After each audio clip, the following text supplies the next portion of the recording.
Online platform of एमर्स online classes. तो अभी तक हम लोगों ने आपका Bihar board class 9 mathematics NCERT book के अकॉर्डिंग हम लोग चैप्टर 3 यानी पार्ट 3 जिसका नाम है निर्देशांक ज्यामिति कोऑर्डिनेट ज्योमेट्री में जितने भी कॉन्सेप्ट थे उन सारे कॉन्सेप्ट को हमने डील कर लिया था। उसके बाद आपका 3.1 प्रश्नावली को हमने खत्म कर दिया था, साथ में आपका उसके बाद 3.2 हमने किया था। यानी आज की क्लास में हमें डिस्कस क्या करना है, तो आज की क्लास में हमें डिस्कस करना है क्या आपका 3.3 यानी 3.3 के बारे में क्या करना है, हमको जानना है।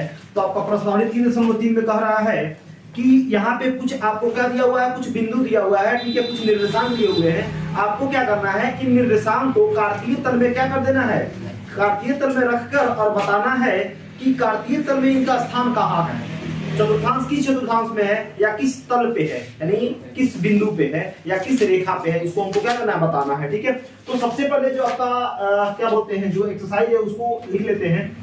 तो आपका चैप्टर क्या है, चैप्टर 3, इसका नाम क्या है, निर्देशांक ज्यामिति। निर्देशांक ज्यामिति हमको करना है प्रश्नावली 3.3 के बारे में डिस्कस करना है, 3.3 करना है। ठीक है, तो 3.3 में आपका पहला नंबर जो क्वेश्चन है इसमें कुछ क्या दिए हुए हैं, कुछ बिंदु कुछ निर्देशांक दिया हुआ है। मान लेते हैं कि मान क्या लेते हैं, निर्देशांक दिया हुआ है 1 -2 4 दिया हुआ है, एक निर्देशांक हो गया। आगे दिया है 3 और -1 दिया हुआ है, 3 और -1 दिया हुआ है, और क्या दिया हुआ है, और -1 और 0, और क्या है 1 और 2 दिया हुआ है, और क्या -3 और -5 दिया हुआ है। ये निर्देशांक यानी कुछ बिंदु दिए हुए हैं, इनको क्या करना है, कार्तीय तल पे रखना है और बताना है कि ये किस चतुर्थांश में है या किस अक्ष पे है। ठीक है, ये हमको क्या करना है, बता देना है। ठीक है, समझ में आ रहा है, कोई दिक्कत नहीं है। तो सबसे पहले जो है आपको क्या करना होगा बताइए, सबसे पहले हमको कार्तीय तल बनाना पड़ेगा। ठीक है, तो बहुत ही छोटा सा हम लिए हुए हैं, बताया कि कैसे हम ग्राफ बनाते हैं। ठीक है, तो बताइए ये पहला वाला क्या है आपका, एक्स है कि नहीं है, एक्स पॉजिटिव यानी पॉजिटिव एक्स कितना तक है, 3 तक है। कहां तक है, 3 तक है, तो बस इतना ही हम खींचेंगे। ठीक है, ये तो आपका मूल बिंदु O 0 होता है, 1 2 और ये हो गया 3। ठीक है, आप एक और बढ़ा सकते हैं लेकिन उतना बढ़ाने की जरूरत नहीं है। ये क्या है आपका x है। अब नेगेटिव x एक्सिस क्या है, यानी क्या बोलते हैं, -3 तक है कि नहीं है, -3 तक है, यानी थोड़ा सा और बढ़ा देंगे इसको। ठीक है, ये हो गया -1 -2 और -3, ये क्या है, x डैश है। ठीक है, अब y कहां तक है, तो 4 तक है। कहां तक है, 4 तक। ठीक है, 1 2 3 4। ठीक है, ये क्या है, y एक्सिस है। ठीक है, y अक्ष। और नेगेटिव कहां तक है, -5 तक, -1 -2 -3 -4 -5। ये रफली हम बना रहे हैं। अब ग्राफ पेपर पे जो है ना बनाइएगा इसको y डैश। ठीक है, अब पहला क्या बोल रहा है, ठीक है, अब पहले इसको हम क्या करेंगे, इस पे कार्तीय तल पर दिखाएंगे। तो पहले क्या है, x बताइए कितना है, x है, हम कहां पर आते हैं, हमेशा मूल बिंदु पर हमेशा आते हैं। x कितना है, -2, तो -2 कौन है, यहां पे हम आ गए। उसके बाद y कितना जाना है, 4, यानी हम यहां पे। ठीक है, ये क्या है आपका -2 और 4, कोई दिक्कत नहीं है। 3 और -1, तो 3 का मतलब क्या, x3 यानी यहां पे 3, और क्या -1 मतलब है नीचे क्या, y एक्सिस। ये क्या होगा, ये होगा क्या आपका 3 और -1। अब क्या है, -1 यानी आपका x एक्सिस क्या है, -1, और y के माने हम यहाँ पे आ गए, और y क्या 0 मतलब यही रहना है, कहीं नहीं जाना। यानी क्या हो जाएगा, -1 और 0, ये हो गया। अब क्या है, 1 और 2, यानी x कितना है, 1 है, और y कितना है, 2, यानी पॉजिटिव, यानी आपका धनात्मक, यानी क्या हो जाएगा, 1 और 2 हो जाएगा। ठीक है, अब क्या है, -3 और क्या है, -5 है, तो x कितना, x डैश कितना, -3, तो यहाँ पे, और -5 इधर।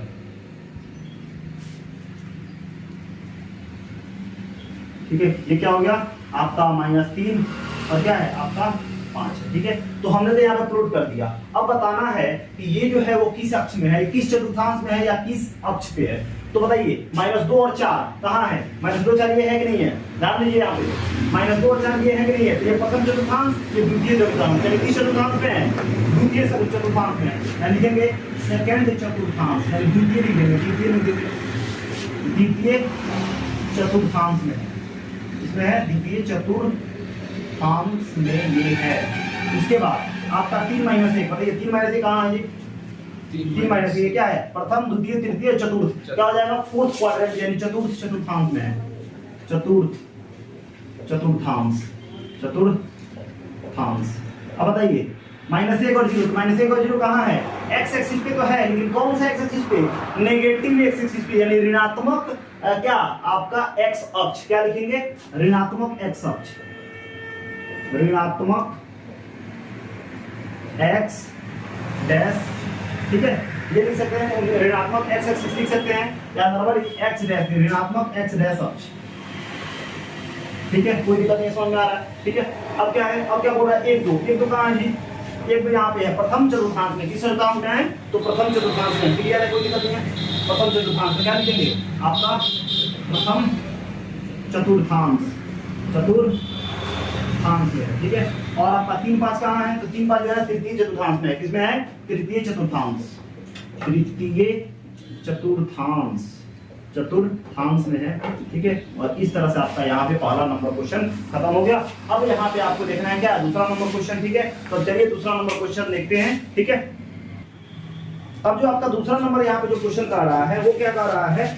तो आपका सेकंड नंबर जो क्वेश्चन है उसमें ये बोल रहा है कि अक्षों पर दूरी का उपयोग एकक लेकर आप नीचे सारणी में दिए गए बिंदुओं को तल पर आलेखित कीजिए। मतलब यहाँ पे आपको इस तरह से एक चार्ट दिया गया है, ठीक है। इस तरह से एक आपका क्या मान सारणी इस तरह से आपको दिया गया है। 1 2 3 4 5 1 2 3 4। यहाँ पर दिया हुआ है x, यहाँ पर दिया हुआ y, ये है -2 और ये है क्या 8, ये है क्या -1, ये है क्या 7, ये है -1 नहीं, ये दिया हुआ 0, ये है 0, ये दिया हुआ है -1.25 और 1 और 3 और क्या है 3 और -1, कितना दिया हुआ। इसको भी क्या करना है? ग्राफ पे हमको दिखा देना है। क्या करना है? ग्राफ पे हमको प्लॉट कर देना है, दिखा देना है, ठीक है। तो वही काम वही करेंगे। क्या काम करना है? तो अब देखिए इधर और इधर देखिए। अब x को हमको कहां तक रखना है? 3 तक। ध्यान दो, x को कहां तक? 3 तक। तो थोड़ा सा बढ़ाएंगे, 1 2 3, ये हो गया x। नेगेटिव को कहां तक ले जाना है? आपका -2 तक तो हो गया, -1 और -2। पॉजिटिव को कहां तक ले जाना है? 7 तक। स्ट्रेट खींचिएगा स्केल से, हम यहाँ ग्राफ बना रहे हैं, आप स्केल से ग्राफ पेपर पे इसको बनाइएगा, ठीक है।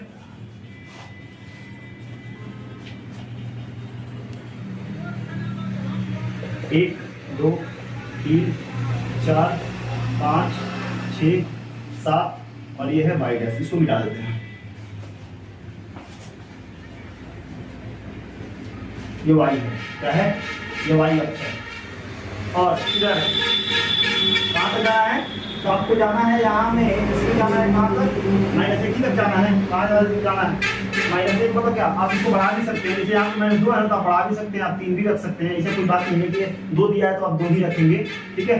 आप बड़ा ज्यादा भी ले सकते हैं, लेकिन काम उतना ही करते जितना हो सकता हो, ठीक है। तो -1 है और इधर क्या है? -2 है, ठीक है। इतना कर देते हैं, ये y डैश है, ठीक है। अब समझो, अगर निर्देशांक की बात करें तो यहाँ पे क्या लिखेंगे बताइए? -2 और कितना है? 8 है कि नहीं है? हो गया। अरे हम लोग -2 8 ऐसे लिखेंगे, नहीं लिखेंगे?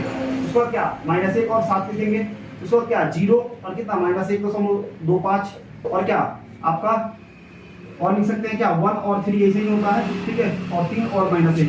अब देखिए अगर 9th में आप बढ़िया से कोऑर्डिनेट ज्योमेट्री पढ़ लिए होंगे तो आप जब क्लास 10th में जाएंगे, ठीक है, तो आपको चैप्टर 3 में आपको ग्राफ बनाना होगा तो उस समय आपको प्रॉब्लम कम होगा, ठीक है। तो इसीलिए इसको बढ़िया से ध्यान से समझिएगा। अब देखिए क्या कर रहा है? -2 मतलब क्या? x है, -2 यहाँ पे है और कितना है? 8 तक है ना, y 8 तक,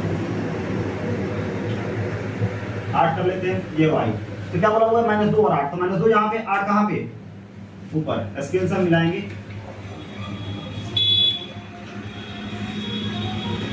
ये क्या हो गया? ये हो गया -2 और 8, -2 और 8 हो गया।